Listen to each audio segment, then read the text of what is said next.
What's going on, everybody? Yeah, I know who this is. Michael T. Johnson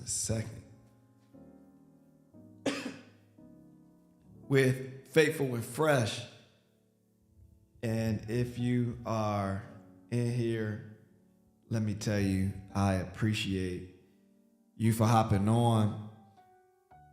Shout out to the faithful few. What it do? What's going on? We know that we are competing with the playoffs. And we know we are definitely competing with some professional athletes, but it's okay because I'm a professional podcast. And that's why you're here, because you know every time that you come and watch me, that you're going to get some value, you're going to get some game. So let's get to it, all right? The drink of the evening is this beautiful bottle right here. This is Pure Life Zero Sugar Sweet Tea. It's partially drunk because I just did a video for my Patreon group that they only got the video. If you see this candle, this is probably one of the most expensive candles I've ever bought. Would y'all believe me if I said that? Making sure my angles is good because I have all of these different angles. TJ Johnson, what's happening? Walk was good. First lady of Faithful and Fresh. All right, the angles is good. All This is probably the most expensive candle I've ever bought. And if you can't tell, I'm actually lying. But it is a black amber candle. It is not from Target. For those that want to be triggered, it's not from Target. All right. But if you can see this beautiful bottle, this is from the House of Xershoff. This is Alexandria 2. And if you are a part of my journey, you know that this cologne is really the cologne that really started to set things off. It started creating this crazy buzz on YouTube, and it man is a very, very special cologne for me, man, because one, that is just, it hits. Two, the video itself, man, was probably one of the videos I put the most effort into out of my journey at that point, and it actually, went crazy, and it was a gift. And so if you have not got a fragrance like this, man, Kendall, Pastor Layson, what's happening? But man, let me tell you something. Like, man, if you, man, oh my God, man, such a beautiful fragrance. It is more of a fall, winter, kind of can do it in the spring if you play by the rules, by the cologne rules. But if you want to break it like I did, it was the scent of the day. Heavy amber fragrance, as you can see. I went with but it is powdery amber and all of those other things. So it is for sure going crazy. All right. And so I wanted to get that out the way. I don't know if I'm missing anything. Drinks, candle, cologne, lights. I'm looking good. Y'all looking good. I'm feeling good. Y'all feeling good. We locked in. All right. So if you have read the saying, let me pour while I'm talking. If you have read the saying, you see, what are we fighting for? All right, can't we just all get along? Nah. I probably actually need to do some content on that. But what are we fighting for? All right, and this topic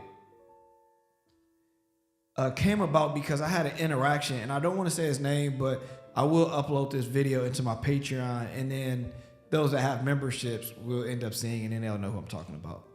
So what ended up happening was I had a conversation with a young man. Shout out to my daughter Mari and Macy, or both of my daughters, Mari and Macy. They got me this notebook, and I try to write my notes in here to make sure I keep a piece of them up here. And I had this conversation with this young man, and young, early 20s, is committed to getting his license in a particular thing. And if you know me, I'm a little bit of an agitator, a little bit of an irritant, a little bit of a pusher, all right? So if I have some people that are around me or in my life, I'm big on being direct with accountability, and I enjoy it too. Even sometimes I get a little,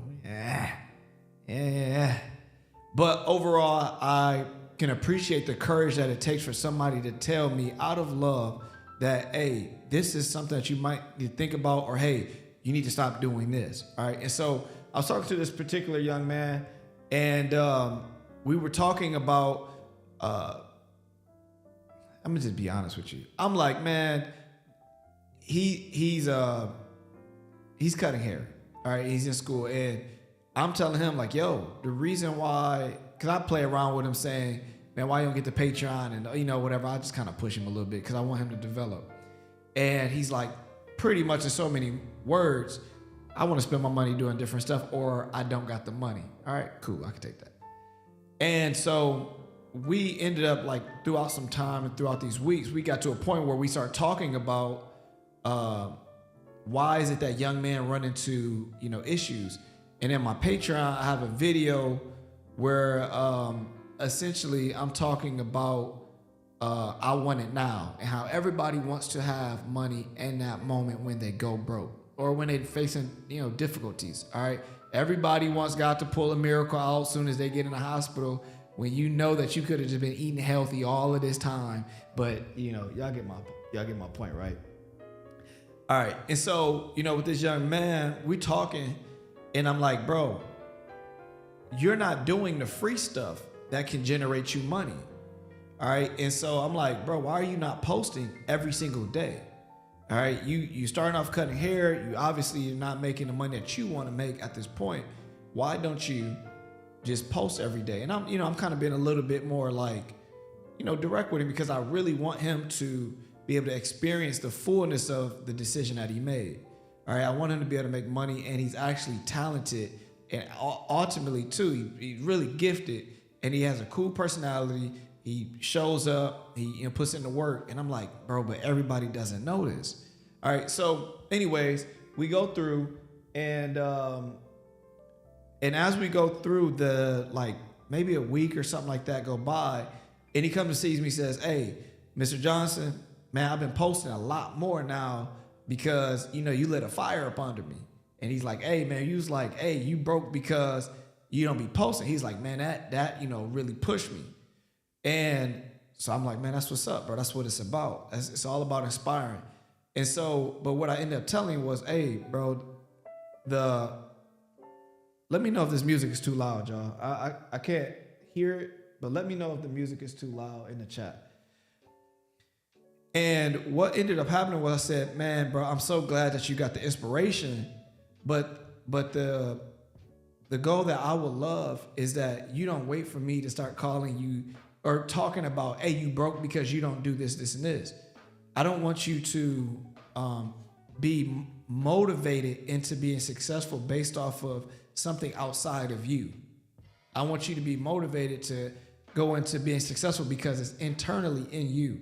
All right. And all of us have our times where we're a little harder to push, or, maybe we're not working as hard as we can for whatever reason. But in this case, I wanted to share that with him. And so it drew me to asking this question: what are we fighting for? Okay. And so what it made me think about at this point was, what was he fighting for, or what was he fighting against? Okay. And a lot of us have a lot of different areas in our lives in which we're fighting for something or we're fighting against something. All right. And in this case, I was faced with this question of, is he fighting for, financial freedom, or is he fighting to be broke? All right. And now, if I ask you the same thing, are you fighting to be broke? Most people are going to say, no, I'm not fighting to be broke. But do you understand the fight? All right. And so I wrote down these things. I said, obviously the question I just posed, are you fighting for, or what are you fighting for or against? Are you fighting for or against money? Are you fighting for or against success? Are you fighting for your marriage? Are you fighting against your marriage? Are you fighting for attention or against attention? Are you fighting for your health? Are you fighting against your health? Are you fighting for God, or are you fighting against God? And earlier, as I talked about with your health, are you fighting for your health, or are you fighting against your health? Now, with those things, obviously I could have went, or I can go into a deeper kind of path with any one of these things. All right. Obviously, a lot of us people usually want to go into money and relationships. I get it. All right. But understanding what it is that you are fighting for, or what it is that you are fighting against. The interesting thing is that, a lot of the content that I end up watching is, content that has to do with life holistically. So, what is the purpose of life, the totality of life, the meaning of life, the divine nature of life, and how that ends up being defined through people's lives, through their experiences. And so a lot of those type of the content that I watch is about relationships, whether it's in a boyfriend-girlfriend relationship, whether it's in a marital aspect, our relationship with money, with raising children, with childhood traumas, with present day traumas, and maybe even traumas that we're running into. All right. And so it's just about life in its entirety. And a lot of times what ends up happening is there are people that have ideologies, or in this case, what I use is, biblical references and structure or moral framework. And when you start to talk to people, they have resistance. All right. Now, maybe they resist the will of God. Maybe they just resist the way in which he wants certain things ordered. So we can talk about gender and who should be with who and who shouldn't, whatever. But people are fighting for certain things and they're fighting against certain things. And so the interesting thing throughout this is that a lot of people are not aware of the things that they are fighting against when they understand or think that they know what they're fighting for. Okay? So let me give you an example if that doesn't make sense. A lot of times there are people that are fighting for a better income. All right? They're fighting for a better income. There are people that are fighting for more things. All right. They're fighting for a better relationship. They're fighting to try to get married. They're fighting to try to get that job. But inside of that fight, they're not realizing that they're actually fighting against it in those cases where you're fighting for more income, but you're fighting against your budget. All right. You're fighting for marriage, but you're fighting against what God says you need to be as a spouse. All right. You're fighting for this job, but you're fighting against understanding how to communicate better. You're fighting for a better network, but you're fighting against, your personal image. And whatever these things are, when we're saying that we're trying to fight for something, a lot of times, unbeknownst to us, we're fighting against it by certain things that we have gained from our past experiences or from quote unquote past experts. All right. So inside of this, let me give you something that's going to take me to my next point. I watched this, I think it was a TikTok. All right. Hey, I'm building up my TikTok. So while you guys are on here, Faithful and Fresh is on my TikTok. But I watched this TikTok. And on this TikTok, it was this guy. And he was like, man, I beat the out of this guy that worked at Kroger or something, because he walked in and he asked him where was the Krispy Kreme donuts, and the guy told him the wrong section where the Krispy Kreme donuts wasn't. He went to a different one. He said, hey, they're right in the front. So when he found out that they actually are in the front, he was like, man, the guy at the other Krispy Kreme told me that they'd be in the back. So he's like, I'm gonna go to other Kroger's and I'm gonna fight this dude. So anyways, he goes to the store and he ends up going in there looking for the guy, doesn't see him. He's walking out, ends up seeing the employee walking out of the store because he's off. And he's like, hey, man, why'd you tell me that that the Krispy Kreme donuts in the back? And the guy says, hey, I didn't know, man. I just started or whatever. And so the guy says, man, that's not a good enough excuse. If you didn't know, you should have just said you don't know. And he gets mad. Anyways, he says, man, I punched him. And so he ends up pretty much saying like, man, I beat the mess out of him because of Krispy Kreme donuts. And this brought me to my next point. Is the fight even worth it? All right. And I thought about that. I said, man, is it really worth it for you? I don't know if this dude was just telling a story or what, but I thought about it. Is it actually worth it to get into that fight? All right. Now, there is a time and a place to fight. And there is a place where it's not. But the whole understanding is understanding and having a level of awareness to identify that every fight isn't your fight. All right? Every fight isn't your fight.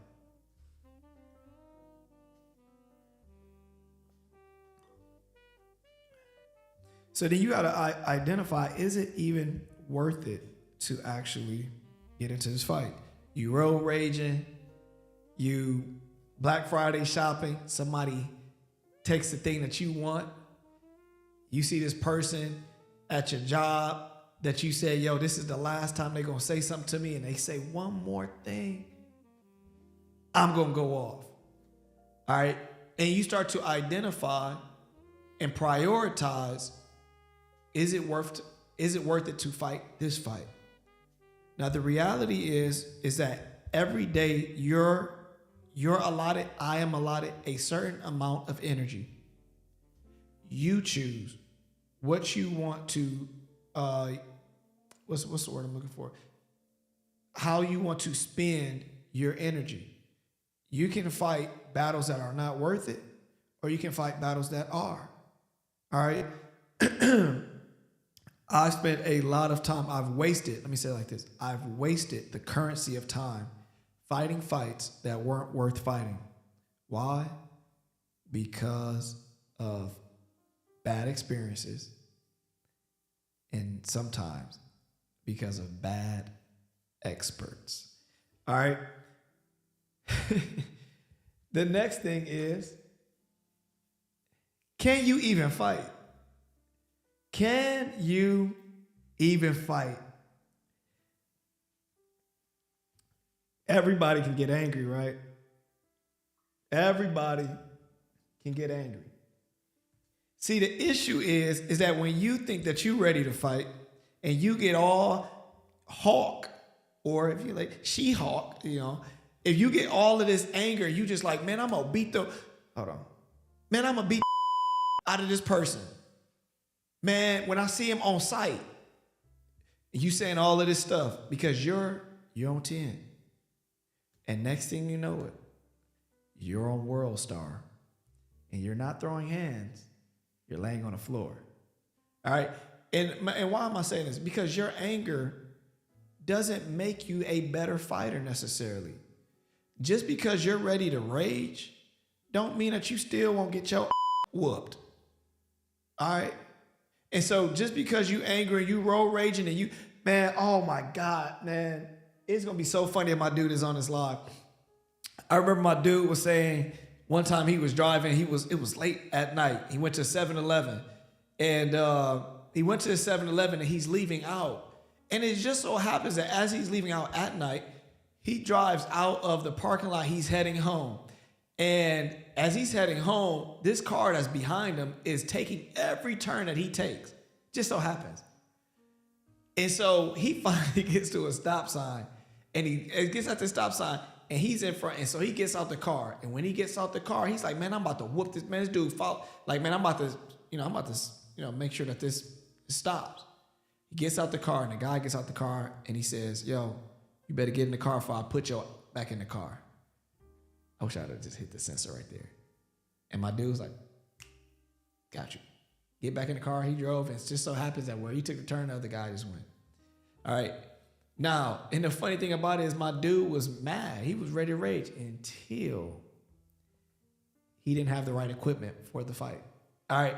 And so why am I saying this? Because some people don't even know how to fight, but they'll allow their emotions to put them into a fight that they're actually not trained to actually win in. Mike Tyson used to have this saying, and I might be wording it the wrong way, but Mike Tyson used to have this saying that everybody has a game plan until they get hit in the mouth. All right. And so a lot of us, we got this, everybody that plans a fight, let me tell you, whether it's a professional or amateur or just a street fight, every person that gets into a fight imagines themselves winning. Unless you're really going against somebody that you're just really outmatched. But 9 times out of 10, all of us think that when we go in a fight, that we're not going to be the person that takes the L. We see ourselves throwing beautiful combinations, and hey, that person drops. That's just what it is. All right. But the reality is that how are you going to respond when the fight doesn't go the way that you think it should go? I got an embarrassing story, but I'm not going to say this one. Yes, I am. I know a story that I've seen with my own eyes, and it's not a bad thing. It's just, it was young. Seeing a guy about to fight, they were in the street. He put his hands up like he was ready to fight. The other guy puts his hands up. Right when the other guy puts his hands up, he stops. He runs around. He starts running. But I mean, it was like he was like, I mean, everything up until that point was ready to fight. Until that moment. And then he's running in circles. All right. And so understand, don't allow your anger to overwhelm you and take you over to the point that you, one, don't understand your opponent, and two, you don't even understand if you actually can fight. All right, next thing is this. If you don't know how to fight, maybe you do.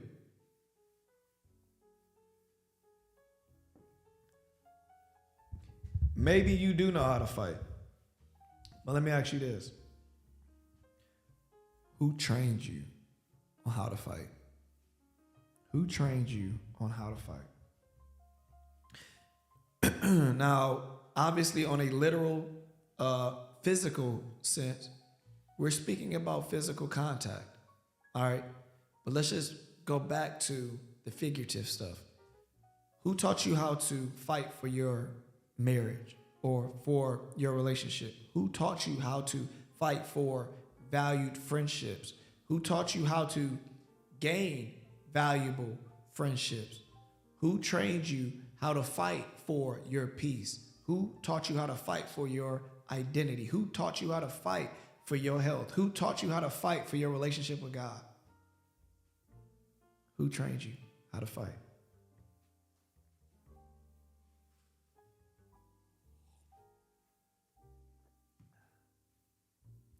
My daughter said Jesus trained her how to fight. You ever seen that video where that dude was like dressed up like Jesus? He was throwing his hands, going crazy. If that's how Jesus fight for real, he literally fist of fateful fury. But when we look at who's trained us and who trained us how to fight, we must understand this. Who trained you that has the result? Who trained you how to fight on a figurative level that has the hardware? Who has trained you how to fight that actually has a winning record? All right. Now, why did I put this? Because there are some people that out there that can't fight physically and figuratively. They don't know how to fight for their relationship. They don't know how to fight for their peace. They don't know how to fight the addictions. They don't know how to fight mental health issues. They don't know how to fight poverty. They don't know how to fight family issues. They don't know how to fight for their identity. They don't know how to fight their past. They don't know how to fight for their future. But the issue is that there are a lot more commentators and spectators than there are fighters. All right. There's a lot of people that will give cheap advice, but they don't have the expensive experience. And it's each and every one of our jobs to make sure that we are qualifying our trainers. Come on, I got to get an amen on that one. That was off the dome. I can show y'all my notes right now, man. That wasn't on it. That was amazing. That was great. But there's so many times that you're fighting for financial freedom. You went and got your degree. You went into the military. You went and started up a business. You got your scars. You got your experiences. And now you're saying, yo, now I'm about to do this. And then you got this person that's done, no disrespect, done nothing but work a 9 to 5, and they're telling you how to run the business. They made below average money their whole life, average money, and they're telling you, this is what you need to be doing. This is what you, whoa. I didn't hire you to coach me. Why are you giving me, if this game is so good, you should have been selling it. Because the game is sold, you get the rest. But why is it that we've got all of these cheap coaches around that understand quote unquote, how to guide and direct you to the places that you need to go, yet and still they're not anywhere. And the sad thing is for me, the sad thing to me is this. I'm a big person when it comes to results, when it comes to outcomes, and somebody is giving their opinion. I'm very, very big on that. That should always be a earned position. And the issue is that most of us have a losing record because of the fact of the matter that we've allowed people that have never coached anybody else into greatness. And you just said, you know what? I'll be your project. I know you never coached anybody. I know you don't have any championship belts at your gym. I know you don't got no other fighters, but I'll go ahead and, I'll let you coach me up. And I said this I think this is the last video. And if I didn't, it's because I think I did. But there are so many people that will hire free coaches because if they can blame that free coaching that they got, then that is their excuse on why they don't end up having any hard work. They don't win the championship. They don't get the success. You know how many people right now are you know how many people right now are just wasting time, not doing nothing? Do you know how many people right now, you know how many guys that will plan to play Call of Duty? They will plan to play Fortnite, or what is it, Rainbow Six, they'll play 2K, whatever matter. They will plan. They will have a play date. You know how many girls will, hey girl, we about to go to this bar. Hey, we about to watch this TV show. They're ready. They're ready to waste time. But guess what? Who has taught you how to fight? Is it possible that you think that you don't need to fight because you think that you won't go into a battle? You think that you will not go into a battle. And so therefore you're like, hey, I'm a pacifist. I never have to fight. But let me tell you, if you want that healthy marriage, if you want to be able to be a great parent, if you want to get over your past, if you want to get your body together, if you want to have a great network, you want to be a part of a powerful community, you have to fight. You have to fight. You cannot continue to go through life being bullied by battles. All right? Because guess what? Bullies don't go away. So, how is it that we get you? I'm sorry. Let me give you this story real quick. I try to stay away from names like how the Bible does. It says like a certain man. And I'm going to just say, I hope he sees this video. And if he ever watches this video, I hope that he watches this because this is my guy. And for the sake of just being funny, I'm going to use a nickname upon a nickname that somebody gave him that he hates. And I'm going to just say his name is Teasy. All right. And Teasy is a heavyweight boxer. Now, Teasy is, a heavyweight, and at this point of his career where he's at, it's hard for him to find sparring partners. So there's a guy that says, man, I can train this dude to give you some good work. All right.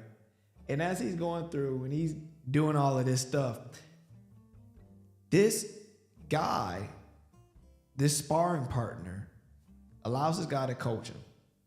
He goes inside of the ring, and this guy, he has never been a professional boxer. The Teasy, he is. And neither is a sparring partner is a pro, but one person is a pro. The coach that hasn't, no champions, no professional record, anything. He's telling this dude in the ring, man, do this. Hey, throw this, man, go to his body. He's telling him all of this stuff. But he's not the one that's getting hit. So Teasy ends up telling the guy, if I could be getting some of this wrong, but I'm pretty sure it went just like this. He tells him, if I use the exact words, I'll be holding the censor button. I'm not going to do that to you. But he pretty much just tells him, why don't you get in here? Why don't you get in here since you want to tell him everything that you want to do? guess what's happened? Guess what happened? He don't get in that ring. And so why am I saying that? Because here it is. It's a guy that's ready to coach and willing to talk to a guy that's a professional and tell him, listen, I can coach this guy to beat you. And when it came to him actually putting on the gloves, he was able to, young enough, everything. But he didn't want to take the fight on himself. He wanted to coach somebody else how they should fight. And that is such a figure of life that is so relevant to so many people. It doesn't mean that you can blame and go through life saying, well, this person coached me wrong. Because you choose the coach. If you're 10 years old, 15 years old, 16 years old, 17, maybe even 18. Yeah, you got some parents, you got some people around you that they're always gonna be around you. But when you start getting to being an adult, that 18 and up, and you got people around you, and you feel like, yo, at this point, I got a losing record. Nothing feels worse. Oh my God, thank you, God. Thank you, God. Thank you. You don't want to end up being that tune-up fighter. All right? You don't want to be the person that they just throw in. You got a losing record, and all you are just a step stool for somebody else to beat you up. All right? And if you follow me through these parallels in this figurative speech, understand this. You are not created to be a tune-up fighter. You were created to be a great fighter. But because you don't know how to pick the right coaching, you think that you're supposed to be a tuner, when actually you're supposed to be a champion.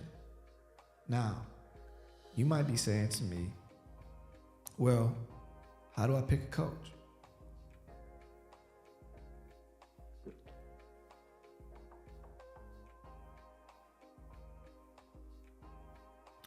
Y'all know I'm gonna plug myself in, but before I plug myself, let me just go here. Before I tell you, let me prove to you, in a certain sense, that I know who to go to when it comes to coaching. And I'm gonna tell you who coaches me. All right. If you are not familiar with the Bible, I would recommend that you read the Bible, first of all. But if you, you know what, I'm not big of a reader. I kind of want something a little bit more entertaining, something a little bit more visual, then I believe it's on Amazon. I could be wrong. My wife's in here. She can verify. But on Amazon, there is a new series called The House of David. Great series. You should check it out. All right. But inside of this story, in this event, let me put it like this. I'm sorry.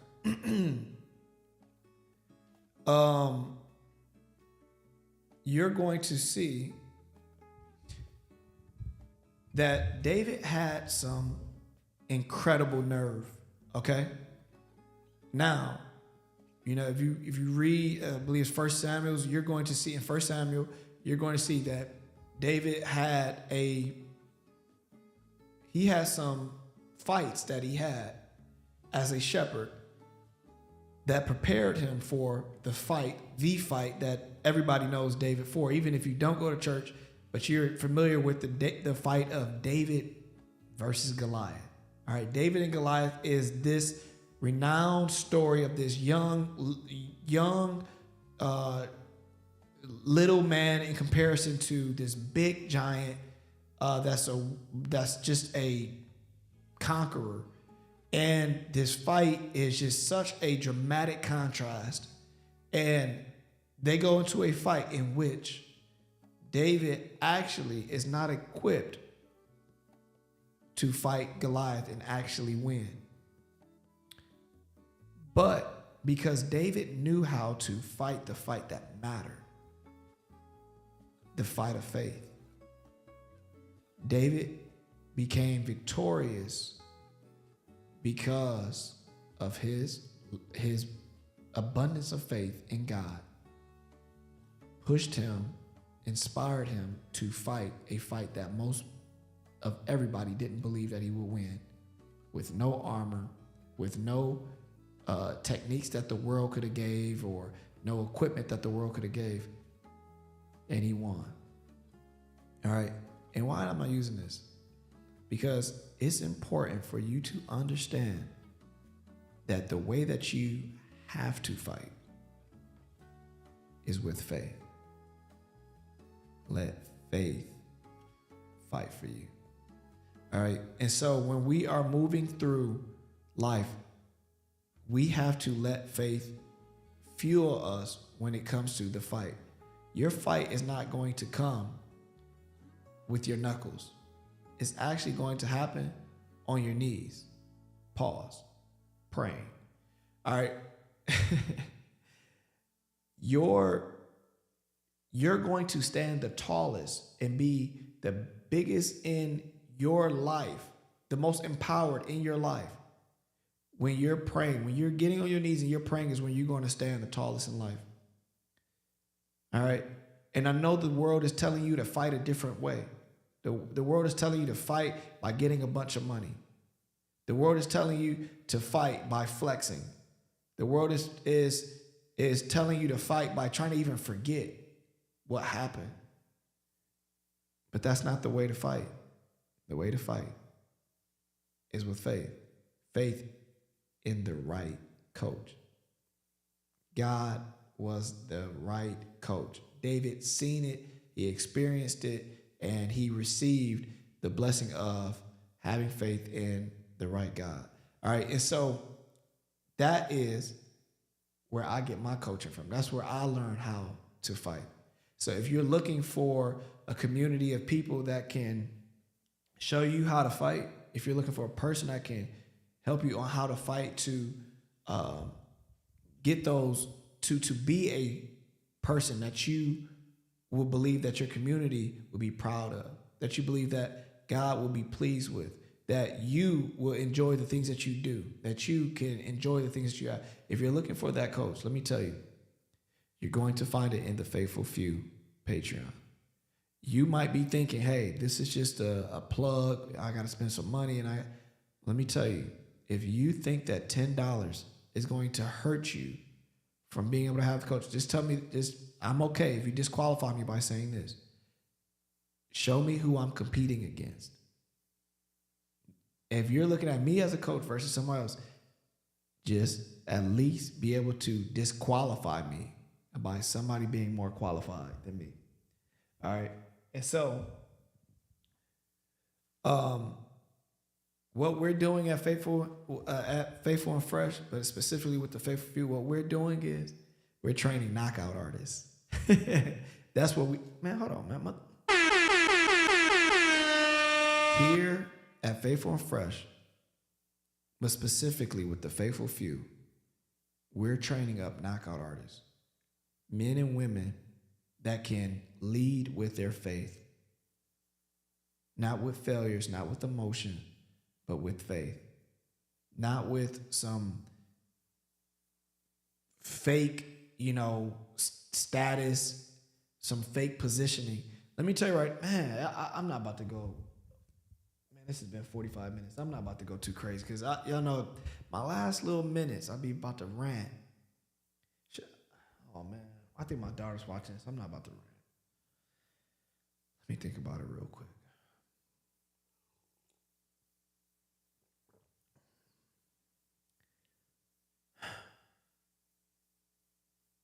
Yeah, people are fighting to be failures, not successes. They make it look a certain type of way. I always say this, and I think a lot of people think that this is like hate speech or something. But let me tell you, a lot of people are not getting money the way that they make it seem. I'm not talking about just on social media. I'm talking about the people that you're around. There are people that's taking trips. There's people that are getting houses, cars. They're getting married. They're getting degrees. And you sitting back thinking, wow, they got to be doing the right thing. Let me tell you, do not worry about the snapshot of somebody's life to think that that snapshot is actually a lifestyle of success. Man, these people are, man, I'm telling you, it's a lot of people out here that's broke. I'm telling you. Man, if you don't believe me, this is what I'll do. This is what I encourage you to do. If you think that people getting money, start a social media. And what I want you to do is start a Patreon and just tell people that's $5 and watch how many people get the Patreon, right? They're gonna sign up. Let's say some of them sign up. They're gonna sign up, and then what they're gonna do is you're gonna start seeing on that Patreon that certain people's stuff start getting declined. All right. Not that they're gonna cancel. You're gonna see it declining. All right. And you're gonna start realizing people struggling more than you think. And guess what? It's a lot of them around you. A lot of them around you. A lot of them around you. It's a lot of people that just cannot wait for you to lose. If you do not believe me,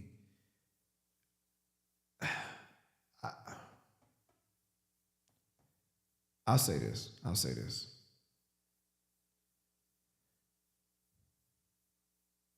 People don't want you to be undefeated. You know, after a while, people, it was a saying on Batman. I can't remember which one it was. And I love this saying. He said, either you die a hero or you live long enough to be the villain. They love you on your way up. Or some of them hate you on your way up. They hate you on your way up. You become a winner. Then they love you and they get on the bandwagon. And then after that, they get tired of you winning. And then they can't wait for you to get knocked off. And you get knocked off and then they leave you. Even if you end up and then if you continue to win, they just hate you. But let me just digress from that. But if I get in front of here on this camera and I start talking about, hey, I got this result, I got this and that. I don't even say have it, but let's just say marriage, income, or whatever thing is. And I don't have the best life. I don't have the best car. I don't got the best house or anything. But let me tell you, there's ways in which I talk about relationships and stuff like that. I'm telling you, there are people that watch to see if I'm going to get divorced. There's people that cannot wait for me to get divorced. There's people that cannot wait for me to be broke. They cannot wait for me to be a bad dad.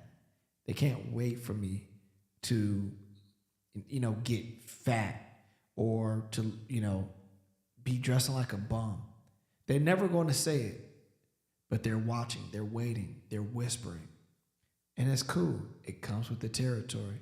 But I'm using that for me to say to you that people, my grandfather used to say this all the time.